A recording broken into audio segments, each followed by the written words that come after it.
शाह वलीउल्लाह के वालिद साहब शाह अब्दुल रहीम देहलवी रहमतुल्लाह अलैह अब फरमाते हैं कि हर साल 12 रबीउल अव्वल को मैं कुछ खाने का एहतमाम करता और फिर गुरबा के अंदर उसको तकसीम कर देता। हुजूर का मीलाद में इस तरह मना। एक साल ऐसा हुआ कि हमारे घर में कुछ नहीं था, मेरे पास कोई ऐसा सामान नहीं था जो मैं उसको पकाकर देगचा पकाकर जो है वो गरीबों को खिलाऊं, हुजूर का मीलाद मनाओ।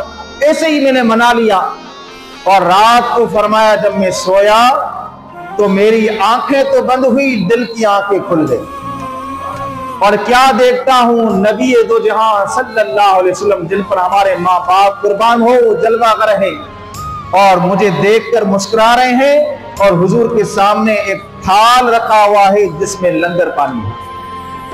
अब मैंने हुजूर से मुखातब हुआ, अर्ज की या रसूल अल्लाह आप मुझे देखकर मुस्कुरा रहे हैं और ये जो लंगर पड़ा है ये किस चीज का है? कहा कि हर साल तू मीलाद करता है, इस मर्तबा नहीं कर पाया और तेरी दिल के अंदर मौजूद था कि कुछ हो तो मैं कर लेता। फरमाया तेरी नियत कबूल हो गई और तेरा मीलाद हमने कबूल फरमा लिया।